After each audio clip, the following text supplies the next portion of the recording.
హైదరాబాద్ నగరంలోని అబిడ్స్ ప్రాంతంలో భూపరిపాలన ప్రధాన కమిషనర్ కార్యాలయం ముందు వీఆర్ఏ వారసులు ధర్నాకు దిగారు. గత బీఆర్ఎస్ ప్రభుత్వ కాలంలో జారీ చేసిన జీవో 81-85 ప్రకారం 16,758 మందికి ఉద్యోగాలు కల్పించారని, అయితే మిగిలిన 3,758 మందిని పక్కన పెట్టారని వారు ఆరోపించారు. ముఖ్యమంత్రి రేవంత్ రెడ్డి అధికారంలోకి వచ్చిన వెంటనే మిగిలిన వారికి ఉద్యోగాలు ఇస్తామని హామీ ఇచ్చారని గుర్తు చేశారు.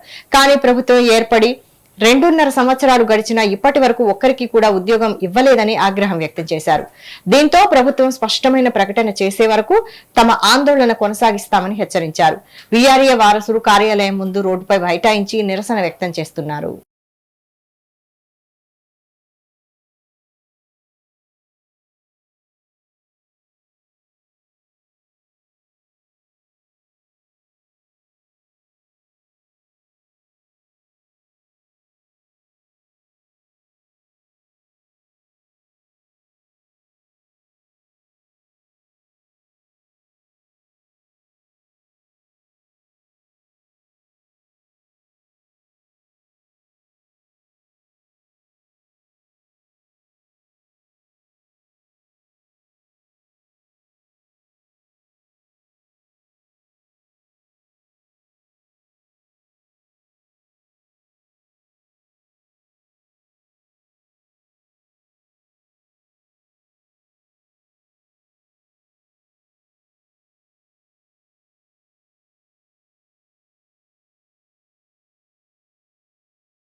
వ్యాప్తంగా వందలాది మంది వీఆర్ఏ వారసులు సిసిఎల్ ఆఫీస్ దగ్గర ధర్నా నిర్వహిస్తున్నాం.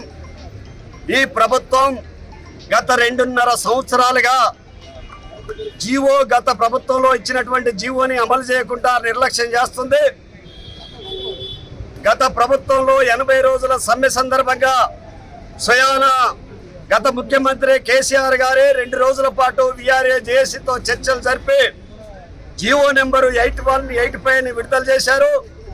ఆ జీవో ప్రకారం 20,000 మంది 20,500 మంది ఉన్న వీఆర్ఏల్లో 16,000 పైన ఇలా ఆఫీస్ సబార్డినేటర్లుగా, అట్లాగే రికార్డ్ అసిస్టెంట్లుగా, జూనియర్ అసిస్టెంట్గా వాళ్ళందరికీ ఉద్యోగాలు ఇచ్చారు.